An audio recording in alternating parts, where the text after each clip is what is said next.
It's now happening. It's all happening. Look out. It's all happening. Can you hear us? Hopefully you can hear us. I'm heading there to look at comments. I'm very excited about comments. Slow mode. Okay. Slow mode. I gotta find it. Yeah. Can you hear us? Don't know. Can you hear us? Checkity, check. We're here, but there's not a lot happening. Okay. Wait, I see some stuff. Yes, is the answer, John. I need to get back to Richard. Thank you. Yep, I need to get back to where I can see it on this guy, so I'm not looking at two computers at once because that's a little bit beyond me.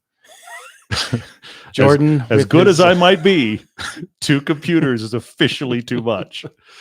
Oh, Jordan says, "Hey, where are all my SF90s fans at?" Right. Yeah. Oh well, that's a spoiler alert right there. That's bad news. Yeah. Jordan's just gonna make me. He wants to make you rant. That's what he wants to make you do. About Ferraris for sure. SF90s. All right, hit it when you're ready. Yeah, we're serious now. It's going to happen. Barbara, good evening. Thank you for the response. I have extra mice. I have lots of computers. All right. I don't think my phone's going to bother me. Hopefully not. I think I'm silent. Ready. So, hi, everybody. Hang on. Here we go. What is it? Tuesday? Hi. Happy Tuesday to those of you actually listening to this. Happy Monday night to those of you watching live. We are live on Test Drive Videos channel. We do this every 25 episodes. We are back with another all live podcast, which means we take your questions as they happen. It's a lot of reading, but it's pretty awesome. And we're back with more madness on the tail end of Monterey. Yeah. And a bunch of stuff coming out for us soon. Yeah. Although I did notice that all of our prior thumbnails had the shirt that I wore previously is now relegated to the table, and Todd's hair length is different. Just keeps changing. Yes, absolutely. It's a whole thing we do. Yeah. But guys, thank you for posting up your questions. We've got a few over on our social media platforms, but please post up your live questions for us. Love chatting about it. I say we dive right into Monterey. We were not there this year. We would love to go. Lots of stuff dropping, including the Lamborghini Lanzador.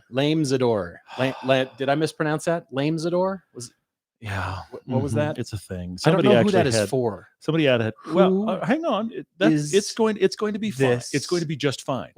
Because the X6 exists, the X6M exists, and the Porsche Cayenne Coupe Turbo exists. Yeah. This is for them. Larger, bigger door. It's for them. I guess is. It's for the segment that has A, crazy money, B, wants to drive a sports car but doesn't want to sit low, which there's an equal sign there, just so you know. But they don't want to do that, so that's what's happening. Yeah, that's exactly what's going on. I love it.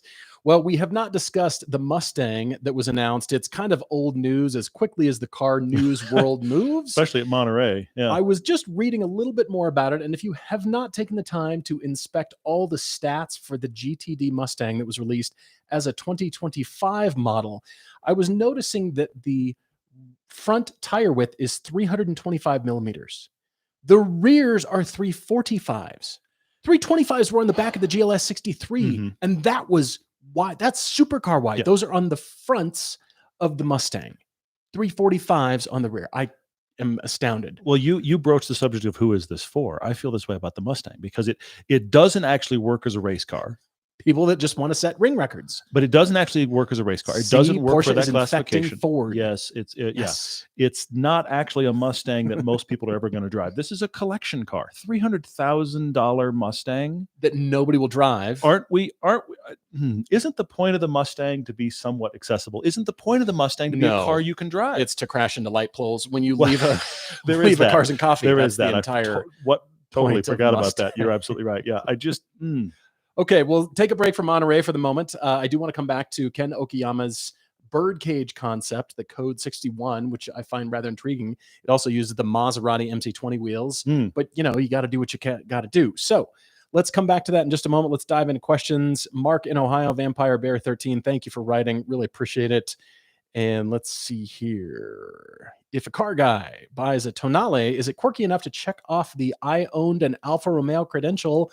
From Richard writing, the Tonale just came out on our test drive channel. As you could see, is it quirky enough? It's too mainstream, but by virtue of the styling and the badge itself, I think it's a pass. I think. Well, it was an Alfa first, not a Dodge first. This is Alfa wanted to make a 5-seat CUV, to my understanding, and then Dodge makes their variant off of what Alfa's creating. So it's not the other way around. If it was a Dodge first and then Alfa made a product, I'd feel Okay, differently fair about enough. it. So because All of right. that, it's an Alfa first. I'll take it, even though. Yeah, it's 5-seat CUV land, which everyone has. That's not very unique, but Alfa needs one, so they're doing it apparently.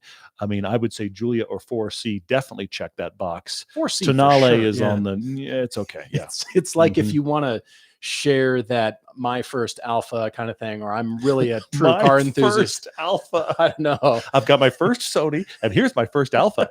Here it is. But that's Yay. the problem with, for most Mhm. people, that's what Alpha wants. That will bring people to Oh, yeah, the yeah, for brand sure. because they Yeah, need yeah. a 5-seat SUV. The Roadster and the sedan just don't work. They're too small. But a 5-seat Yeah. SUV, It's 'cause I can everybody's check my selling 'em. credentials Yeah. off and get a Yeah. family 5-seat Mhm. SUV all at the same time. So I guess there you go. Guess the answer is yes, We'll see. to my We'll see. chagrin. When I brake, the steering wheel shakes uncontrollably on my 4Runner and shakes the entire car. Did you hear the last podcast? Yes. Yeah, we had a bit of a rant on that. Yeah, get that checked. Those rotors are done. I've got some questions over here on Facebook that we were talking about. Pat L is asking again about the Mustang GTD. Should we give Ford points for all the crazy? Wouldn't we all rather they actually build cars versus SUVs, UVs, and pickups? Mhm. I do wish that a bit more caution would have been taken, but sometimes CEOs just decide to rip the Band-Aid and go for it. And that's what's happened at Ford, because no longer are they the company that builds a performance product at every category, at every price point for all of us enthusiasts. They used to. They were leading the way, and then they completely trashed that business model and went a different direction. But they're building interesting things. I'm just fascinated that they're all in on the extreme end for the Mustang and all in for the Mach-E and building the Blue Oval City in Tennessee. I mean, the reality is here, and I cannot believe this is the place we're at, but the reality is the cat is out of the bag, and all of these car makers understand that if they sell something to the extreme end of buyers, the hundreds of thousands or millions of dollars, and they make them limited edition at Monterey Car Week. Yes, but they can also charge whatever they want. Nobody's sitting down with a calculator going, what does this cost and what's the markup? Who cares? We marked up that carbon fiber drive shaft like crazy. Who cares? That's the thing. Yeah. So they're going to make limited edition. They can actually make more profit per unit doing this madness than doing anything else. And we've seen before that Ford's struggle is the Mustang is to them what the Corvette is to Chevy. Okay. It is a definitive moment in the company. It is a defining name for the company. I mean, frankly, Camaro is not that for Chevy, but Corvette is. Yeah, very. Okay. Yeah, very. So they definitely, have to keep the Mustang name going. They can kill all the other stuff, but Ford and Mustang, Ford F-150 and Mustang, that's what we know. So they got to keep it going. But the Mustang program always costs them a fortune to redo, and they struggle to make its money back when if they just release a new F-150, it'll just print cash. So this is the flip side of that thinking for the Mustang. Let's sell a $300,000 version that, let's just say for sake of argument, it cost them $200,000 a car. I'm not good at math, but that's a better upswing. So they'll do this ridiculous thing. Yeah. And they won't sell a really good one. I hate to say this, but where's the really great Mustang that competes with the 86 at $34,000? I'd like that Mustang to exist and be awesome. I'd like the lightweight driver focus T, the T version of everything. Corvette T, Mustang T, Cayman T. But the problem is that's not going to exist. And they're leaning into cars are allowed to be heavier, cars can be more extreme. So you end up with the dark horse and then this madness. And I'm looking for the one. I'm honestly looking for the one that competes with the 86 at $35,000. Yeah, and I want the Mustang to shrink in size. Still, it's too big. It's still too big. Too much car. The first Mustang, not the second Mustang, not the Mustang 2. The first Mustang was not actually a very big car in its time. Now, the Mustang 2 was trying to be a compact, and that was a disaster, as we've all seen. But the first Mustang was not that big. What if the new Mustang were smaller? Now, I'm sure there are people that are going to yell, but I guess this is my thinking. If you're going to kill the V8, which they already have, but if you're really going to kill the V8, then what's it matter if it's big or not? Because all the people are going to have pitchforks out about the fact that the V8's not available. So let's just make it a smaller car. Okay. I love it. Yes. We've got Caleb F from Miami, listening and watching from Miami. Caleb, thank you so much for jumping on. Really appreciate it. And let's see, we've got driving music from Anthony G. What is some unexpected driving music? I saw your question last time around, Anthony. And Anthony found himself listening to instrumental Disney covers of all things. Turns out there's something rather uplifting while carving through traffic to a whole new world. It is a whole new world. Isn't it? That's hilarious. When you get really stressed, you're to stop and go, and you're listening to Let It Go. It's just you're You feeling. gotta be really quick on the jump button. Yeah. I admit to I Am a Man of Constant Sorrow, sung by the Soggy Bottom Boys from Oh Okay. Brother, Where Art Thou? Okay. That's something you can just listen to on an endless loop. Never done And that. you're but just all right. cruising and it's just endless. And you got a canyon road Okay. and you're singing along. And that's unexpected. Okay. Jordan says a whole new world does not work if you're driving the Jeep Wrangler 392. We actually have a piece coming on that. That just showed up, and that is simultaneously the greatest Wrangler ever and the most stupid thing on wheels. It is like both completely merged. I can't wait to share Yes, that. it It's gonna be is. funny. Yeah. See, Andrew P asks, what's our favorite Buc-ee's food or snack? Andrew plans to stop by one or two when he goes to Tail Dragon in October. I think you should. The beaver nuts, I think, are Easy. part of this snack. Easy. Yeah. Uh-huh. And also there's a wall of jerky, but best of all is the Arnold Palmer is pre-mixed. So there is that. They do have a ridiculous But number of beverages. The sandwiches and the The potato sandwiches chips are good, yeah. are like home cooked kettle chips. They're really They great. offer you no place to sit. That's one of the things I thought was interesting. Unless it's the thrones. They have a Beaver ton. They have a nuggets. ton of restrooms. Sorry, beaver They have a nuggets. ton of restrooms for you to Yes. sit, but they have nowhere to actually you because you just bought food and there's nowhere to sit. They want you to go. Yeah, I've noticed that as well. Anyway, Aaron, thank you for the correction. Much appreciated. Aaron just participated with his car in our recent film. That's going to be a big one coming out in 6 weeks or so, called The Price of Fun that we've talked about. Aaron generously gave us his car, his 911T. And that's why I want to tee the world. I want to tee all the sports cars. okay. Can you imagine GR86T? It's the lightweight. It's already light. Let's that one throw gets out a the back pass. seats. That one gets a Let's pass. tear It's out the already upholstery. light. Deal with all the stuff over Okay. 3,200 pounds and leave that one Mustangs. alone. Yeah, Yeah. that's all bad. Eric is asking a question along those lines. He says cars like the Monte Carlo, Thunderbird, Cougar. By the way, lots of really great names in the Ford portfolio. They don't exist anymore. What cars fill that two-door personal coupe space? There's not many. The 86 is one, 2+2. The 2 Series BMW is one. The CLA Mercedes is one, even though it's actually 4 doors, but that back seat is kind of like it's a 2+2. This is kind of the Yeah. best we're doing. The Miata, of course, is only a 2-seater, but as far as like affordable 2-door second car, we're having trouble that are affordable. You can go to the Supra, but that's 50, 60 grand. So where's the line of affordability? The 86 and the Miata are almost on their own. Yeah, that's interesting. I'm looking at a question here from Brad R, who's asking if we believe there's a car that can cure that disease. Cure the car disease? No. Do you want a car that can cure the disease, though? Mm. Do we ever want to be cured of this? Because there will always be new cars coming out. I am actually super encouraged by the brand new Mercedes AMG GT. They are channeling 928s. It looks good. It looks I really like the look of it. I fantastic. have to it's a say, 2+2 Mhm. gobs of power. It hit me right in the feels. Just I am looking at this thing. That is the modern 928, also from Stuttgart. Okay. All right. 2+2 with all the power. It looks great. I think I have to own one. Have you noticed how similar it looks from the front axle back to the side of the 86 and BRZ? Oh, going forward. No. Going back from the front axle back down the side. Really? Because It's I was got a just thinking similar side 911. cut.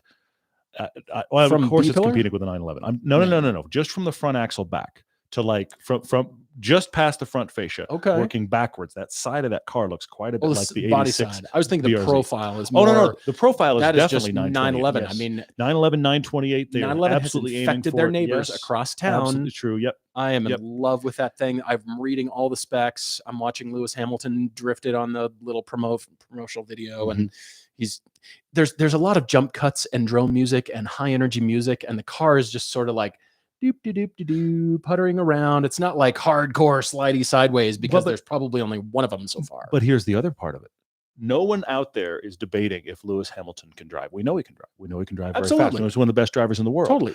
Unless you are driving, I hate to say this, slowly in slow motion, sideways, spitting smoke, the audience doesn't think it's fast. And making a car look fast on camera, you've got to be going well over 80 miles an hour No, you just add really high energy music and create more cuts. and slow it down and jump cut, and Or- the drone just goes right overhead and you can't. What was the car actually doing? I can't really tell. Or you do the Fast and Furious trick and you just speed it all up, which is even worse. Jorge is asking, thank you for the super chat. He is asking which hot shoe car executive should take Jim Farley up on his dare to race him in the new Mustang. And I've wondered about this. So this Ooh. GTD exists, and Jim Farley has said he will race any other exec with him in the new Mustang. And I have two questions. First off, and I am not, honestly, I am not throwing shade here. Is Jim Farley a good driver? Do we know? Well, he's raced with Billy Johnson. I guess that's true. They have I guess raced, that's true. And Yeah. he was Yeah, legit yeah. from Okay. my All right. understanding. All right. I mean, Billy's raced side by side with him on the same team. And so is this? I think he's legit. Are we going to like close the ring and put down best lap time? How is this? This is my bigger question: is what is the structure of this supposed race? And then I would love to see somebody challenge him. But the problem is, what other execs out there? You know what the problem is? If he's opening up to car execs, not CEOs, he has a problem with the test driver engineers at Porsche. He does have a problem. Some with of those guys are hot shoes. Their test drivers are not executives. They are only employed as test drivers. So where do we draw the line? That's a good question. Where's the gray area? Because the executives, there's not many who are drivers. But who's They the guy? hire the hot shoes. I can't think of his name, but who's the guy that's done all the reveals of the GT3 and the GT3 RS that is the Porsche guy? Pruninger, Andreas you. Pruninger. I'm pretty sure that boy can drive. He can drive. Him and Jim Farley, that'd be a Oh, throwdown. what about like, hey, this guy's name is Walter. He was really good at rally in the Walter 80s. something. Royal. Yeah, that's very He's- funny. I like that. That's He's good. Yeah, still like an executive. that's very funny. Yeah. I don't know. like that I think idea. I think the Porsche execs is where he gets in trouble. I think most of the other brands, I don't know how many of the execs are really good drivers, but be interesting. Some of the guys in the Corvette program are pretty good drivers. Yes, they are. Yes, They might absolutely. be able to give Yep. him a run for his money. But Yep. if he's going to do this, race him in the new Mustang. Let's do a race against time. And you built that new Mustang for the ring, so it has to be on the ring. You would hope so. Yeah. Let's do it on the ring. I would love to see this. Porsche is right down the road. So is Mercedes. It's about, I'm going to date this podcast, but it's about as likely as Zuckerberg versus Elon Musk, but it's the same kind of thing. Still, Yeah, Hyundai, anyway, yeah. the N guys. Let's get those guys They over have here a in Skunk something. Works. Yeah, fair. Okay. Yeah. That would be interesting. right. Jorge, I love the question. That's really creative, really interesting. What else you got on here? The questions are coming in. That's Really great appreciate stuff. it, guys. Really Thank good, yeah. you. The 24 AMG GT SL is the Boxster Cayman of Mercedes from Grady. Okay. All right. I mean, it's bigger. That's the issue. Do we know a weight on that car yet? I did not see a I'm weight curious about a quite weight. yet. I think that thing's going to be the better part of 4,000 pounds. That's my concern. It's I going to be think it's gonna be 3,800 heavy. or up there. I and mean, that's it's gonna be, SL underpinning, so yeah, it's already going to exactly, be heavy. Exactly right. Yeah. But I'm looking at it as a GT car, not. Yeah. The Boxster and Cayman to me is definitely more a sports car. You can Absolutely, get yeah. more performance driving out of both those cars. That GT is that's high speed bomb. I mean, it was built in the land of the ring and the Autobahn, and I mean, but it's that's a GT car. But the truth is, most people are going to drive that car more in a GT fashion than in a sports car fashion. For sure, So it's for gonna, sure. It's going to meet its I don't audience. think Mercedes builds a Boxster Cayman competitor. They don't. Not really. No. And, Yeah. and the truth is they haven't in a while. Yeah. Let's see. Jordan, sorry, he's just making me laugh. What in the world would a Lotus Elise T have left? It would only have one seat to begin with. It'd just be There we driver's go. seat. Yeah. We don't need the front clam. Who cares? Doors. But that's pretty much what the topless. Well, I can't think of it right now. What is it? The 211. That one that is just the top. That's pretty much Yeah, what that's the an Elise T anyway. Yeah. So yeah. Anthony G is also asking, what is the single most boring car you've ever driven? I know what you're going for. Everybody knows what you're going for. What am I going for? The Taos. It's the most boring. Is it the most boring? I guess so, but that's not why I hate it. Mm. It's because of the build quality and the lack of attention Sorry, I to didn't mean detail to start a and thing. Sorry, I didn't mean to start a thing. Yeah, but yeah. boring? I'm gonna have to work on that, Anthony. Speaking of the Boxster, we were talking about lightness. What are your thoughts on the Porsche 718 Boxster EV? I'm very curious to see if Porsche offers Boxster and Cayman in multiple power plants, 4-cylinder, 6-cylinder, and EV. And my big question for all of these potential EVs coming down the pipe is, which one's going to be light? Light matters. It does. And because Absolutely. electric motors have this constant torque, we have thrown out the need for lightness because we can overcome it with our power. And heavy cars cause so many other issues. I am a So man of let's go constant light. torque. Yes, there you go. You know, I'm looking at hybrids because where is the hybrid version of those cars first before we just go straight EV for a Boxster Cayman? Sure, yeah. Unless the batteries are piled up and stacked in such a way to give you the weight transfer that those cars are known for, and I believe they will be, but I like the hybrid. I like the torque feel better. That's the better step. It's the in-betweener step. Let's see. Devin's asking if he says he's thrilled that the 718S's are still depreciating like rocks. That's because the 4-cylinder has a ton of power, but now that the 6-cylinder exists, people don't want the Turbo 4. If you want a deal in the Porsche lineup, it's actually the base ones, not even the S. Those have just dropped like stones, and they're tunable. If you want, literally, that's the tuner guys. Porsche is the base 718 Boxster or Cayman. You're not worried about how they sound. I hate to say this, it's like it's the Subaru sound, Subaru tuning mentality in a Porsche body with Porsche dynamics. That's the real deal there.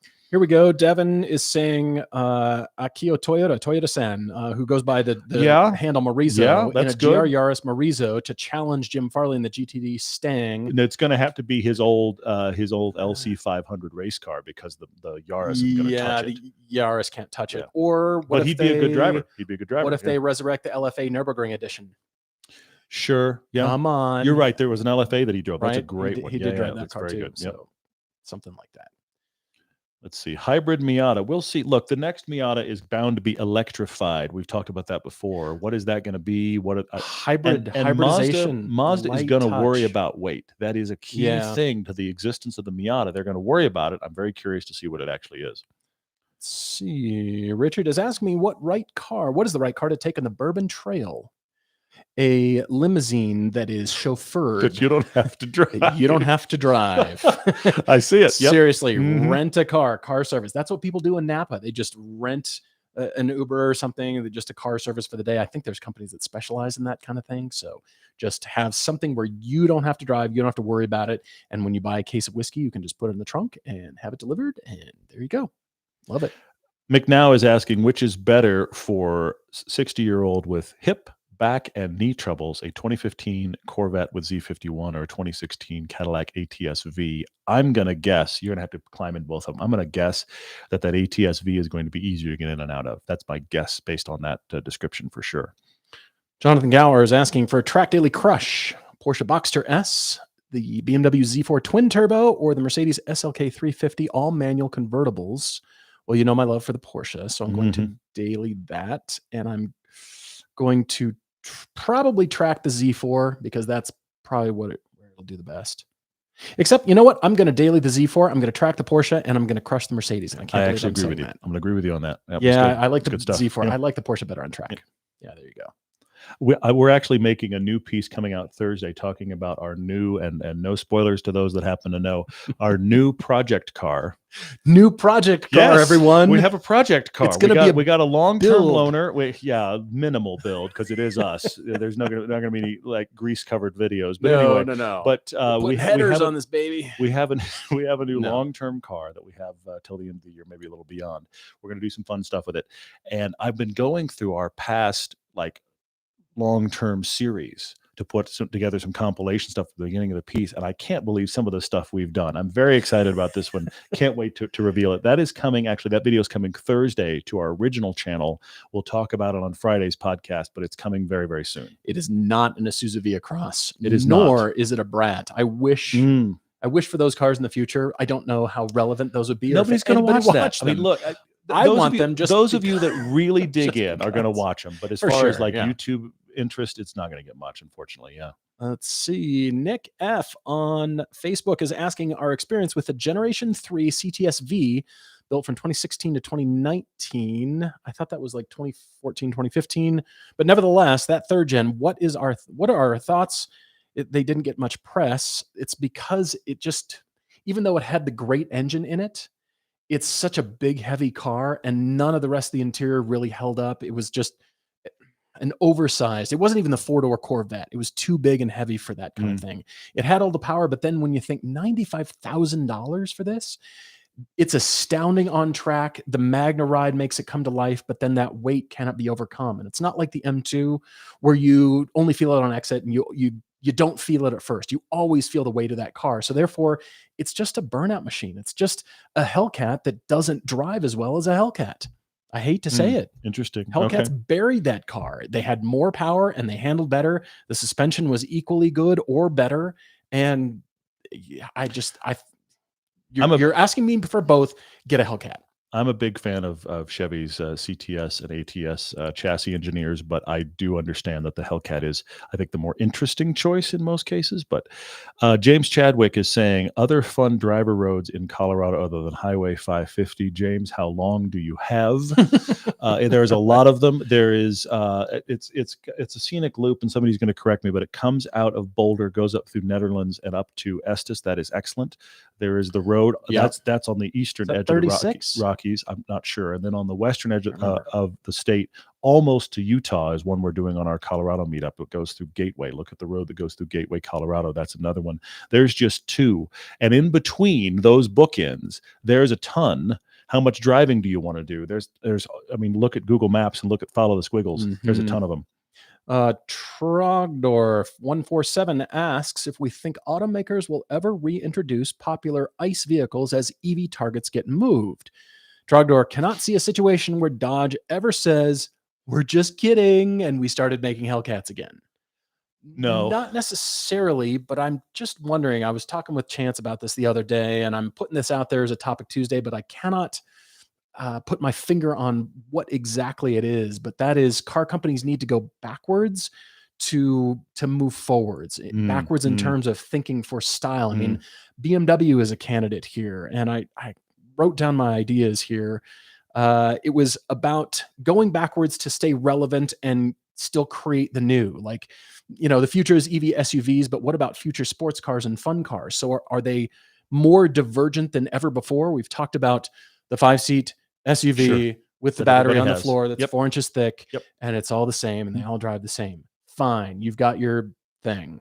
But what about here, where we can really start to differentiate and keep fun cars alive and keep them going because they're electrified. They're not EVs. Okay, so that means torque fill, but that means the whole thing is not a battery. Maybe it's just one electric motor. They don't have to be all-wheel drive. So I'm just wondering about the divergence of these to stay relevant, because car companies will always want to build a fun sports car. It doesn't matter if it loses the money. There will always be people who want to build a sports car, a fun car, our brand. For example, what is Jaguar? What You've asked this question before. You're confused by Jaguar is the right flavor now. that Right. It's hard. That tastes like Jaguar. That is totally Jaguar to me. I totally get it. That just feels like Jaguar. I don't know what that is. Yeah. What is Jaguar? They keep running back to the E-Type, and the problem is the E-Type is completely irrelevant for modern times. So if they're making more, let's say they're making more sports cars and they're making them they waft. EVs can do that, or some sort of hybridization. But then the SUVs to me just seem like it just has a Jaguar badge and they all drive the same, and I don't care. What is the Jaguar flavor? I'm wondering. Okay. So we need to diverge. BMW is a candidate too, especially stylistically speaking. BMW has some great stuff in their portfolio. What happened to the 3.0 CSL homage and the M8 the M1 homage cars? Like, sure, the ones that they dropped at Monterey and then they build those. Promptly vanished. That's right. Don't do anything else. Don't do stop. Make those, and everybody will buy them. Fewer teeth, more of that. Hi. Sorry for the rant. Troy 2. Can we keep this going to Topic Tuesday? I don't know if we can or not. I don't know. Troy 2S says, looking for best daily driver around 50 to 60K. His head says Lexus ES. Hart wants a 3 Series. The Arteon is a wild card. Arteon is not interesting enough to drive. It's fine. I actually like it. It's not interesting enough to drive. Really wants a fun daily to be reliable for 10 plus years. I see your ES. It's Also not interesting enough. The ES is the Lexus Camry. You can't say I see that without raising you something. You can't got- say that. What are you raising? You've got to go GS, which is a little more Okay. used. That's at least the better Lexus choice. 3 Series is fine, but watch our Blue Cars episode. You need to drive the Genesis G70 and you need to drive the Alfa Giulia. Now, I know somebody is saying neither of those are going to last 10 years, but I'm sorry, I don't think the Arteon or the 3 Series is going to be problem-free for 10 years either. The only potentially problem-free one is the Lexus brand. So that's the thing. And while you're at it, how much have the V versions of Cadillac things come down? You might be able to find one of those as well. They're stupid cheap now. You can get they're getting there. What if those came down to like $20,000-$25,000 along with Hellcats? He's shopping 50 to 60. Oh, well, then you're good. Oh, but you can have 2 or 3 back of to that them. question earlier about people going back to ICE engines. Dodge isn't going back. The Hellcat motors are going to be to Dodge what the 2JZ was to Toyota. And all of the fans in 10 years are going to be like, make another Hellcat. And they're not going to do it because they're not going to be able to. There won't be regulations. It's the reason the 2JZ didn't get resurrected. Yeah. Anyway. All right, back to Monterey for a little bit. That Birdcage Code 61 by Ken Okiyama. I also just read that he was pulled over for speeding in Japan in a Ferrari Enzo. So, oops. But still, he has brought this Birdcage concept. I was thinking about all the cars on the concept lawn, and what was my favorite out there. And this is really intriguing because of resurrecting that Birdcage concept. And I am also kind of a sucker for Maserati right now. So I do like that. What else? Saw that John Ikeda had that new the new Acura concept on the ZDX on the lawn that looked really good, and a ton of other crazy stuff that I'm just thinking, where do you drive these crazy horsepower cars unless to show them on a lawn and they just kind of sit? Yeah. I'd rather see the Valkyrie. I saw Valkyrie sitting in a parking lot. It was the inn at Spanish Bay and just sitting there like, yes, drive that thing, make it dirty. Let's that's what I'm worried about that new monster Mustang. 86 asks this question. This feels like almost the rest of the conversation. Civic Type R or M2? Now, the problem is that the Civic Type R is MSRP of around 45 to 50, but the way you actually get one post markups is 60 plus. The M2, while not attractive, is in the 60s. So they are touching each other. They shouldn't. There's no reason for these to compete on price, but unfortunately right now in the current market, they do. So I'm going to come down to a couple things. Do you need usable back seats? Instantly Civic. Okay. Do you need to look back and think the car is attractive? M2 struggles there. I know it's personal. I know it's personal, but that M2 struggles there. The M2 is too heavy. Watch our M2 Camaro and Super Piece. The M2 is too heavy, but it is brilliant to drive. It drives very, very well. However, my wild card in this scenario is get yourself a manual Supra. You'll probably spend less than both those cars, and I think you'll be happier. That's really good. Although I really like both cars, and I could see myself owning an M2 despite how ugly it is. It's not good to drive. It's not good to be in. I mean, it's good not good to walk up to. It's good to be in. It's great to be in. Yeah. Those seats had me. You had me at seats. It's $14,000 like massive upgrade option. They're good seats. Yeah, but they're 24 pounds lighter, and you saving weight on a 3,800 pound car already. So that matters. But still, I really enjoyed driving that M2. It was just so astounding to think that this is where technology has brought human beings. This is what weight can do now, everyone. It was astounding. So many good Steve M says manual Supers are still being marked way up. That's really tragic. Although we have identified the Road and Track reports, about 47% of buyers for the 2023 manual have opted for the manual, so that's a good thing. But fight with your dealer, because my question would be between Civic Type R, manual Supra, and M2, which is the one that post markup is actually cheaper? And I wouldn't be surprised if it's the Supra. Yeah, I hate to say it, and markups are horrific, but I really wouldn't be surprised. Let's see. Jeremy M asks if we were to own and drive a replica of some unobtainium model, what would we choose? A replica. I mean, I wish more replicas of Ferraris were built, but Ferrari doesn't really like their cars being knocked off, even at a high level. They don't like their cars being driven or shown to other people, or, I mean, I'm sorry. I'm sorry. There are so many regulations about Ferrari. Yeah. One of the reasons we've driven fewer Ferraris is because we've actually come across owners who wanted to have us drive their car and then realized it might prohibit their ability to buy future Ferraris, and so they took their car back. Or it broke. There's that as well. We've had Like that. SF90s Yes. that break, Yes. multiple Mhm. that have just broken, Mhm. and they've just decided to not run, so we can't drive them because they are broken. There's a whole separate thing. Yes. So I'd go replica. Gosh, it'd have to be one of the GTs, the 4 GTs, but Mm. I was still really happy with that Superformance. Yeah. The Type 65 Yeah. Daytona Coupe, the Shelby Yep. Daytona Coupe. Those are just special. It's one of those cars that you know it's a replica and it doesn't matter. And you don't care. Who It's cares? so Yep. pretty. It's just tube frame with metal over the top of it, which was the original too. So who cares that the replica looks exactly Mhm. like it? It's one of those things where it took away the gulf, the divide between only 6 of these exist, the real ones, and they're 20 million each. And drive this one, and it was amazing. So I'd have to say Daytona Coupe.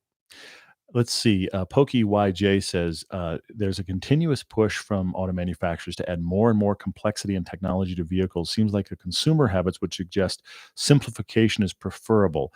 You say a la iPhone. I think the iPhone only works here because the iPhone has an ease of use, but there's dense technology there. The problem we've created, and I say we as just car buyers, there's a shift that happens in the 90s. And you can see it in pickup trucks and you can see it in exotic cars. Before the 90s, your pickup truck was low rent. Bench seat, no anything. It was just No longer. seriously, the doors close and Yeah. stuff works and it's got four-wheel drive running gear and we're done. And Yeah. your exotic car was your feet are off to the side and the air conditioning doesn't work and I can't see out of these windows and I'll never be able to go through a drive-through and I can't back up at all. And in the 90s, both of those started to be, well, hang on, we need to make them usable for more people. And so they both became really nice. Jump forward to now, pickups are luxury cars. And frankly, so are exotic cars. People are worried about, do I have Apple CarPlay? And look, I'm saying I like this too, but do I have Apple CarPlay? Does the air conditioner work? Yeah. Can I see when I back up in my exotic car that I only drove to Cars and Coffee? But the problem is, this is where all the weight comes from and the complexity. And now we want, because we have these phones, we want our car to do all the stuff our phone does or to duplicate our phone. And then you have Mercedes who's like, you want screens? I'll give you screens. So I don't think that there's going to be any going backwards unless it is, and you were already there, unless it is replicas or kit cars that are built for the 5 people on the planet that want something that drives like a Lotus Elise. Okay. Let's see. Sean E asks what we think, who makes the best back seat. It's probably the Accord Hybrid that's in my driveway right now. It's really huge. Well, I mean, here's the thing. The Civic has more space than Accords from 20 years ago. And that's the Civic. The Accord better be bigger. The Accord, you're like, yes. we should pick people up. Yeah. I don't even got know you, but I got space. space. Come on. Jump Use the in. door. Yeah. Let's see. Philip M says, any plans for me to dump the Ford Expedition and get a new SUV? I would love to. The first thing that is preventing me is sentimentality because it belonged to my dad and it was packed full of family. And I love it when family comes to town and we take it out and fill it full of stuff. And it's turned into an excellent production vehicle. Yes. It's surprisingly good. Every time we need it, it comes through. It's so great. It's big and heavy and lumbering, but it's this stable camera platform, which is great. You put upgraded shocks on it, and it's actually been surprisingly good. Yeah, I did put Bilsteins on it. It fully meets the ain't broke, don't fix parameter. And then it has history for you. It's got history. So I get it. Yeah. It just runs. It's great. I mean, if I had my druthers, the other problem is money, of course. But then if I had my druthers, GLS 63S. But you would spend that money somewhere else. You'd be chasing McLarens. Who are you kidding? Anyway, I would be chasing McLarens. Yeah. McNow says, after this, what are we doing? I'm going to have some dinner. Tonight I'm probably done. Well, there's been a lot of editing so far today. We push pretty hard, but I think after this we're probably easing off for the day. However, you will edit this for audio for tomorrow. You definitely do that, yeah. Sure. And G Weeper 64 says, anyone actually seen a new Z car in the wild? Do they really exist? Not only have I not seen a new Z car in the wild, I hardly ever see prior Z cars in the wild. There was a there, Yeah, there was I a, don't know there's what's a going on. guy with a really nice 370Z that was at Cars and Coffee yesterday. Okay. Okay, and that Okay. it looked great. It's Cool. track prepped, and we know him, and it's a good car, good guy. But that was the only Z in attendance. Oh, I take it back. Mike had his convertible Z car that's always there, 300ZX. Those were Oh, nice. that was the Z Nice. contingent. Those were the only ones there. And the new car, are they delivering them? I guess they are. There's none around Wasn't here. it paint problems they were undergoing with? I think not it's like just problems. cars haven't been painted Yeah, for a good, I don't know, agreed. 100 years. So Mhm. they, I understand new paint processes and techniques, but still, it seems like they were working out some paint production issues. On And then various Colin's got panels the and- other point, and that is markup on those so far has been Yeah. horrific. So I don't get it. Yeah, I don't either. David M asks for our prediction when piano gloss black interior, the plague, known as the piano gloss black interior plague, will be eradicated. That is when suppliers stop offering it as an option. Designers can spec it all they want. They can spec away, have at it. And the suppliers will say, nope, we're not going to put that in cars anymore because we've moved on to better materials that don't scratch and get thumbprinted so easily. So I'm hoping the suppliers come through. Who works for a supplier? Let's get them to stop making piano gloss black. Shawnee is asking the most fun backseat experience for adults or kids. Rear facing back seats in the back of a wagon. That's up there. Remember being a kid sitting backwards in the back of the wagon, waving at drivers, trying to get people to honk at you, all that kind of stuff. That is fun. Drivers would just blind you. Exactly. Ow, Lasix. Anyway, but the thing is, the back seat is not the place to enjoy the drive. It's just to enjoy the experience. And so I go to things like the Genesis G90 or the big Lexus or the big S class, where you end up with the big executive business class back seats because you're not sitting in the back to enjoy the drive. Devin Bain comes through with a super chat question. Devin, thank you so much. With modern Ferraris so unreliable, what are aspirational manufacturers?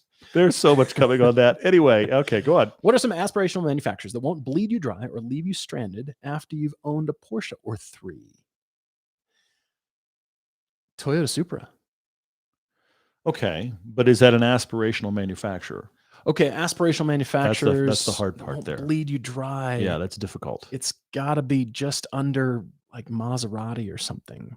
You went Maserati. I mean, it's got to be, well, it's got to be under that because Okay. Maserati is a high price point. Yeah, but for that's their- kind of what we're thinking about, though. It's that kind of thing. But I hesitate to say that because it's also Italian and I It's also Maserati. Yeah, I get it. have no experience with their new Yeah. MC20, but still aspirational. You're really struggling. I mean, that's the thing. If you look at reliability ratings, Porsche is almost always near the top, and most of these aspirational brands are unfortunately near the bottom. Now, the one thing I will give super props to Ferrari for is because a few years ago, this is back to that transition to cars, the exotic cars needing to be nice. They offered that 7-year, 70,000-mile warranty. Because I guarantee you, many accountants at Ferrari did the numbers and realized nobody's driving these things. How often are we going to have a warranty thing? Never. But the flip side is if you're Never. a person who can aspire to a Ferrari and can actually buy one and actually get that warranty, now they've defended you as they should because those cars are awfully expensive. McLaren has had electrical gremlins. They have, but their new Artura is more production oriented and ready than any of their prior McLarens have ever been. So that's a great thing. People are throwing out Lotus Emira. We shall see if it works like the Evora. Then I would say yes. Lamborghini is Audi underneath. So I think here's the thing: if you're buying a Lamborghini product and your reasoning is not to wrap it, put big wheels on it, and make it twice its horsepower from the factory, it will probably run. Or jump it with 93 miles on the odometer. The reality is, I don't think most people buying those will do that. Look, my Lotus has been incredibly reliable. The AMG GT, I think, is probably wickedly expensive to keep running, but I doubt random stuff breaks. Yeah, and Kyle, you added Corvettes. Yes, they are aspirational, but Yes. everybody is identifying various cars. The Emira is absolutely aspirational, but Lotus is a brand. The Elettra, we'll just have to see. We don't. I mean, this is kind of a new era for almost every car manufacturer. So they have their standouts that are those specific cars that are aspirational, like the M2, like a Corvette, like a 911, like any one of the specific cars that we're naming. But as a brand, McLaren's up there for me. Okay. I feel All like right. there's winds of change and new things. I've become more of a McLaren fan than I ever have in the past, and they're kind of my jam. Okay. Aaron's asking a question. I feel like there's a couple of questions here, but I'll answer it the most direct way. He says he's curious about the approximate ratio of video production time between planning, filming, editing, final length, or whatever steps he's missing. Aaron, there are so many steps. The planning is fits and starts because we have to try to figure out when the car can land. And that's, there may be a lot of work and then it goes quiet for a while and then there may be a lot more work. And then up until like the day before the shoot, there's a lot of that extra planning there. Filming, rough estimate for one of our big productions, assume 6 hours of production per car. So if we have 5 cars, a lot of production happens. Sometimes that's not the case, but that's a rough estimate there. Editorial is going to be, probably 80 hours for a big piece, give or take 80 hours worth of editorial. And I'm including going through the footage, editing it, coloring it, mixing it. Let's just assume 80 taking hours. Time to send the rest of us clips of things that will never be seen. Yeah, it's just like, guys, look at what you just said on camera. Exactly. That will never be seen. That happens too. We need to make more of those shorts, but they are funny. But literally some of our bigger pieces like road trips and stuff, the things that are an hour long, that's way over 80. Things that are short are faster. But then, it also depends on the scale of the project. Our road trip took a ton of planning, ton of shooting, is still in edit. But this piece that's coming out Thursday, we shot this weekend. Yes, because it's the new build car. Yeah, so that happened fast. Light build. It's not even a build. It's just I can't wait. Changes. We're gonna have fun with it. It's gonna be fun. Sir Haji Bob says his Porsche 996 Carrera is making a noise that might be bore scoring. This is after an engine out to replace all the gaskets and the IMS bearing. Please pour one out for you. I am so sorry. That sucks. That doesn't make it not a great car. I mean, the platform itself is a great car to drive. It's just, the engines, Porsche had a problem with those engines, the M96 engines. They just had a big issue with them. And I'm very sorry to hear that. It stinks. Russell is asking what amount of time I run the Elise with the top off versus on. He's got an 05 and the top is probably off 90% of the time. So much easier on entry and exit. When I bought it, I made sure that mine had a hard top available, like was part of what I bought. And I thought I was going to run it with the hard top 75% of the time. And I'm getting to the rest of your question. The hard top is on maybe 10% of my ownership. I'm amazed at how rarely I run the hard top. And I love having the soft top. Soft top is off when it's cool enough. The problem I have is if it's over about 80 degrees in the middle of the day and sunny, I'm baking in the car and the car is hot enough as it is. So that's why I like having the top on. But in the cool of the evening or cool of the morning, I love having it off. It's amazing. It really depends a lot on whether you said it's easier on entry and exit. It's unbelievably easier with the top off. And I've joked about this before. One of my favorite Lotus moments ever for the general public was when I pulled into drive-through and the sill comes way down to here. And the window's only this tall, and they've got to hand me stuff. So I popped the top and rolled it back 2 clicks. So I had this big opening. That's awesome. For fast food. Yeah, it was ridiculous. Just drop in the food. Exactly. Just come here and I'll fix my roof in a minute. Yeah, that's exactly what happened. Let's see. Richard says, what used exotic supercar driving experience is worth all the hassle it brings with owning it? You're talking about a driving experience. So not like a Vegas driving experience. No, he's talking. You're just talking about an ownership. Which one is worth the hassle? What's worth the struggle of having it as an ownership? Interesting question. Richard can't get past what else he could do with the cost, the money, like buy better, less expensive cars. That's been our mantra forever, even though we love all the exotics too, but we want to find exotics that can take the beating. That's why I love Porsches so much. The engines from the 996 Carreras did have some issues, but still, it doesn't seem like any car manufacturer escapes that. Every car company has some sort of bugaboo about whatever model year on that particular car just didn't come together and it wasn't great. So if it's going to be an exotics, I would hesitate Ferrari. I would really hesitate Ferrari. I'm not sold on them. But this is the difficulty, Richard. This is a sliding scale question. Because the truth is, if you want no hassle in owning something, you're not buying any kind of sports car because it's going to be less usable. It's going to consume things more. You're just going to buy yourself some commute device that we all talk about as being loathsome, and you're going to go on with your life. So where is your personal sliding scale? I think it has to do with your budget and your income. Where's your personal sliding scale for that's as much as I can tolerate? Okay. Because like I love the idea of owning an E-Type, but I'm never going to drive that car often or hard. And I know that the buy-in is way beyond me. And the cost of anything goes wrong is going to be horrifying. But then I think about Matt Farah, who has that Countach that he bought. That if you've ever followed his recent podcast at all, he took it in to, while you're in there kind of servicing, and they've pretty much got the entire Countach apart. We talked about it last time we were on his podcast. They pulled out the engine and the gearbox has to come with it. It's this weird fishing thing. It's horrifying. Yeah. He's taken the whole thing apart. But the truth is, while it's blindingly expensive, the car is worth so much that he's like, we may as well fix it. So where is your sliding scale? Now that's weird because that's a super expensive car and it's going up in value. So there's lots of things there. Jay Leno, I know I'm in the high end, has talked about the same thing with McLarens. The McLaren F1 is now so expensive that guys have started driving them because they're going up in value. You may as well spend the money. But you and I balk at something that's over 60 grand because what if it cost me more than that?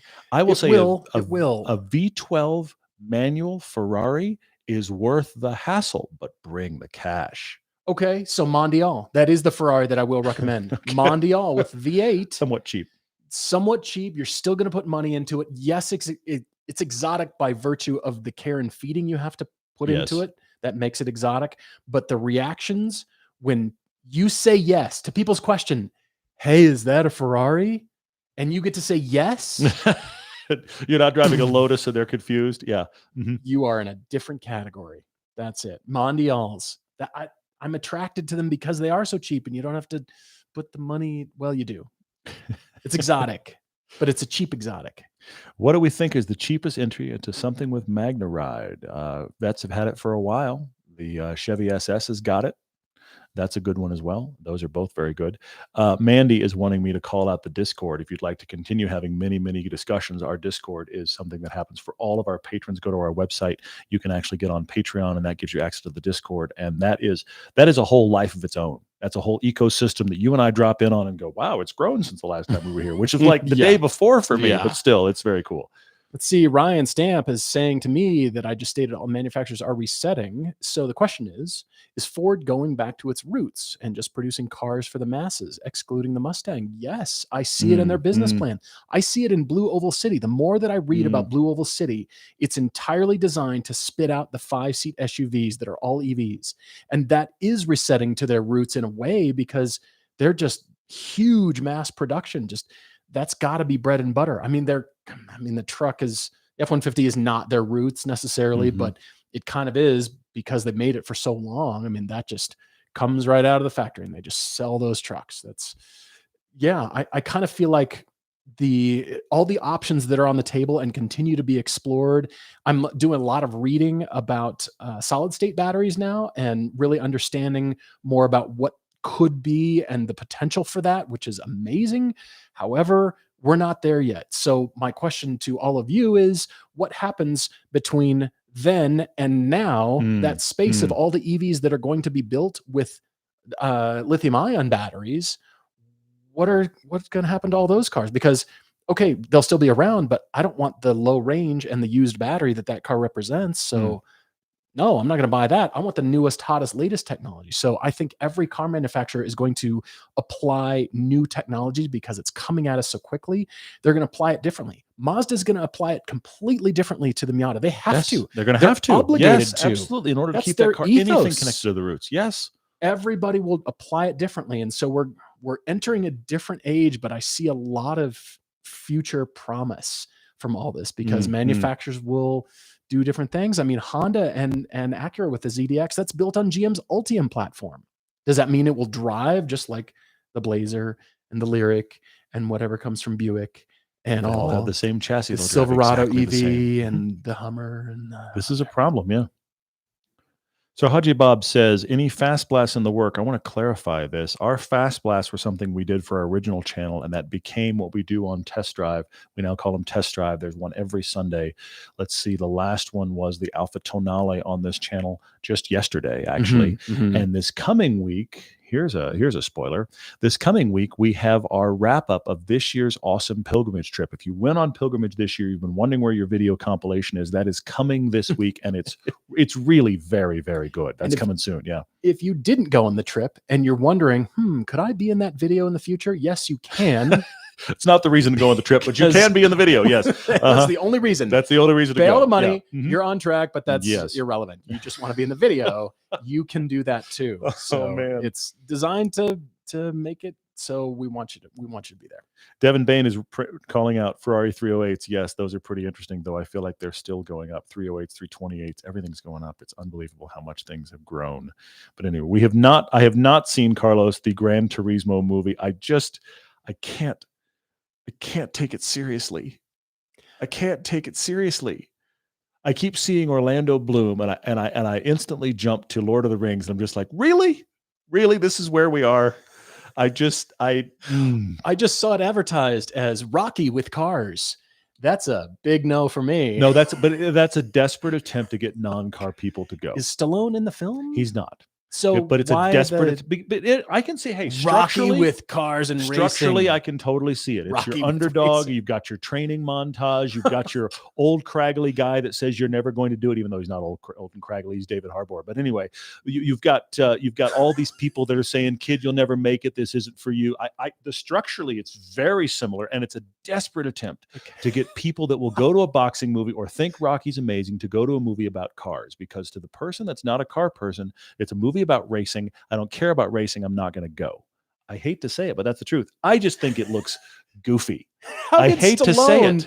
Enter the conversation, and I know it's going to be bad because it's a car movie centered around cars. There's no car movie. Even Le Mans with Steve McQueen was, back in the day, it was amazing filmmaking, but now by today's standards, it's kind of slow. Things don't move very quickly. They had to go through director number 2 because Steve was out there still shooting races again, and nobody had worried about things like, plot and script. It's true. It's thin on those kinds of things. Really it's thin. Still amazing. It's cool to see, knowing how it was made, but when like the major dramatic moments are one driver looks at the other and goes, you got problems. I mean, you got issues. I'm just saying. Just the two fingers. That must be the Wrangler wave. I got that when we had the 392 Wrangler. Maybe it is. Yeah. I was like, hey, they acknowledge me. Sweet. Lord of the Nürburgring. Thank you, Aaron. That's very, very good. Yeah. All right. Let's see. Gran Turismo movie. Sorry. It's just, it's going to be bad. There are no movies with cars.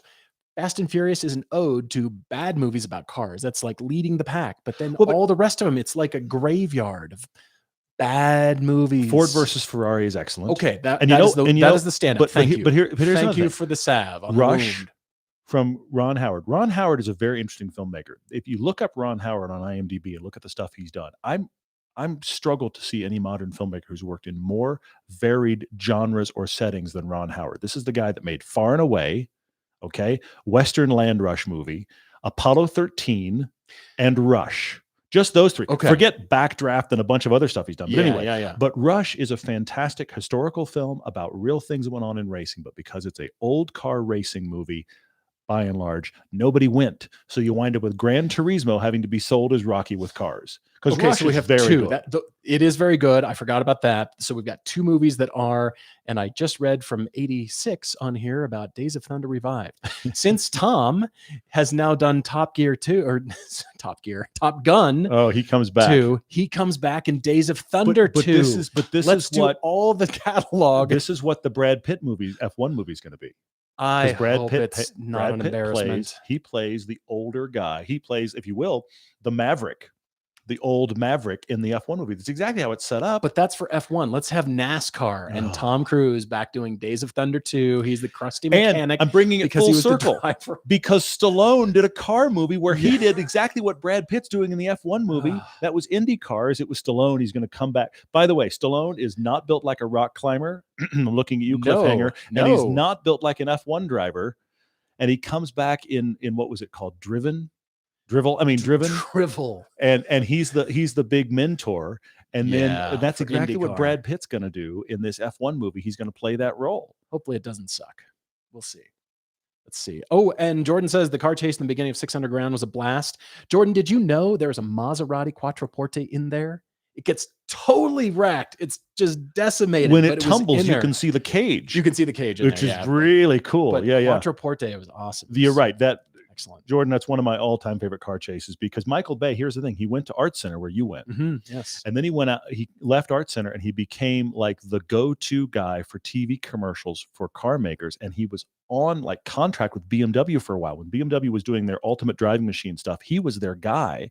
And so I still think that if you watch any Michael Bay movie, and you may have seen some, you watch any Michael Bay movie, when they are at their height is anytime it gets a car chase. Then they're awesome. They're really good. Very strong. Transformers is like a Pepsi commercial with robots from space. Yeah, well. What was the Clive Owen series for BMW? Who did that? Who directed those? All kinds of people. That was the gag.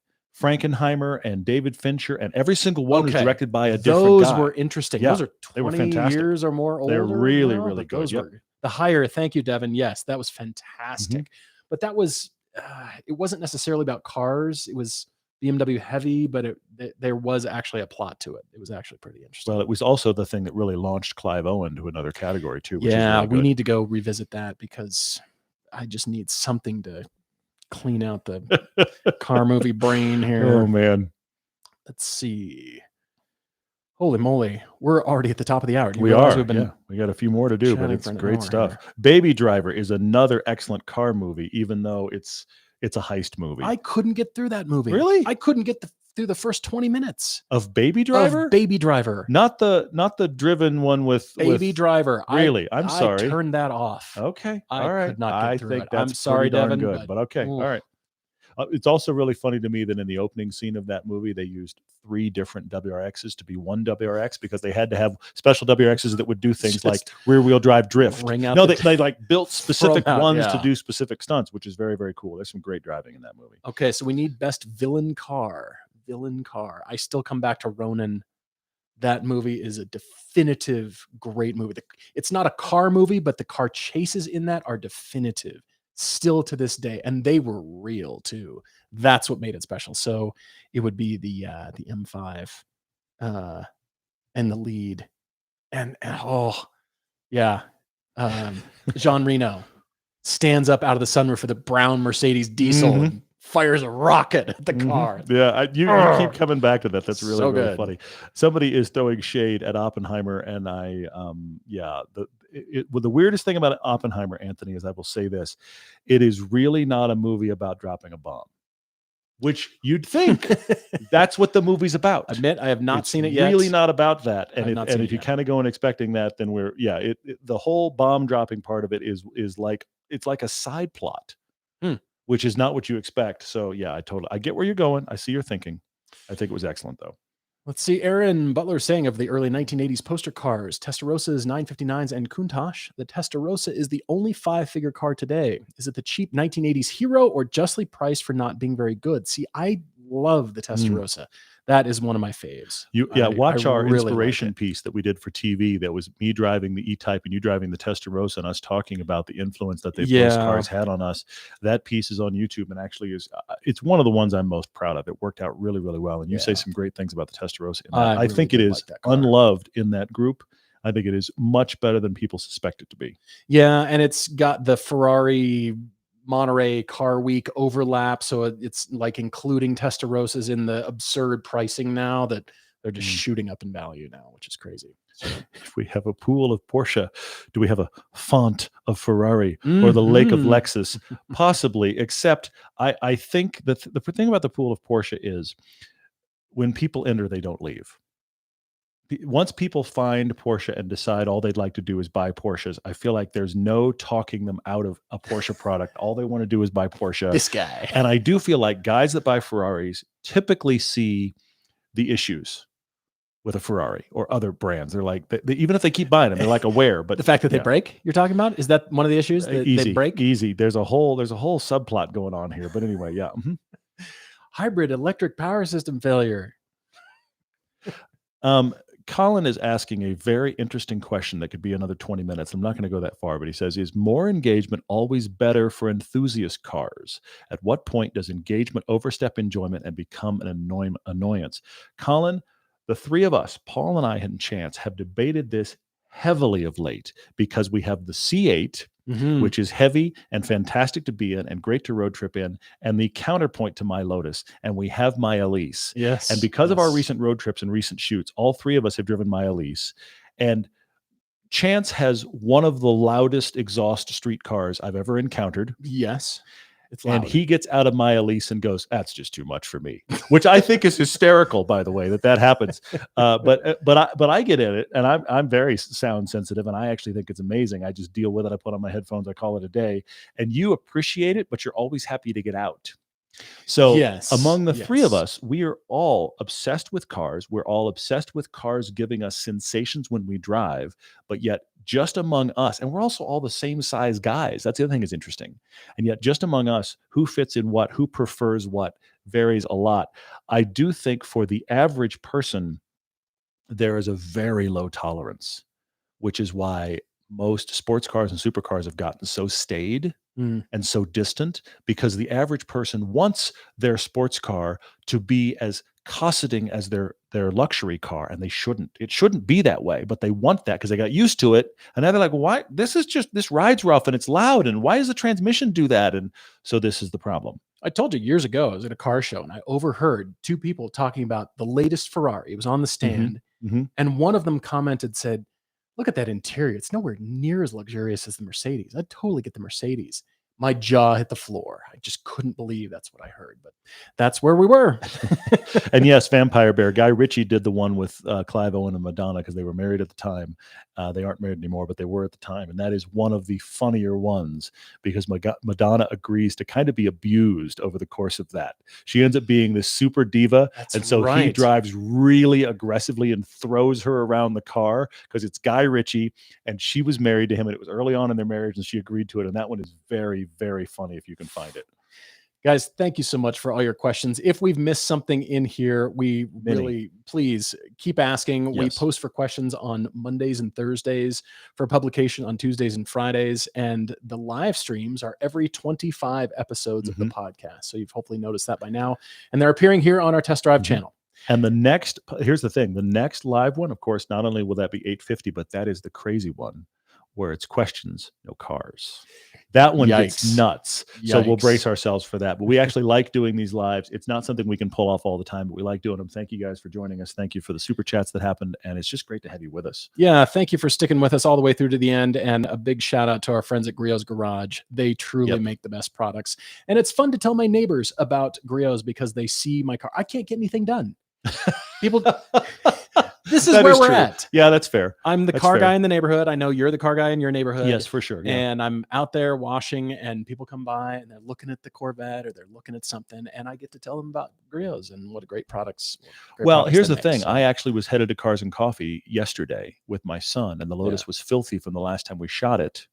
And did you do it the Cannon Blast? Did you do the? I literally did just there's multiple products. I literally did just the one that is just the cleaning product. Sprayed that off, dried it down, 15 minutes. You didn't Car even looked do the brilliant. gloss over the top of it? Car looked brilliant. Wow. And this is my style of cleaning. Paul's style All of right. cleaning, it's going to look a level I can't even fathom. My style is we need to get stuff done. I got to get out of here. And it still looks great, which is awesome. Yeah. Please join the Discord and really appreciate all your patronage. Share the podcast and please please do. rate and review. Thank you guys for listening. Looking Appreciate forward to it, next guys. time. Thanks a Cheers, lot. everyone.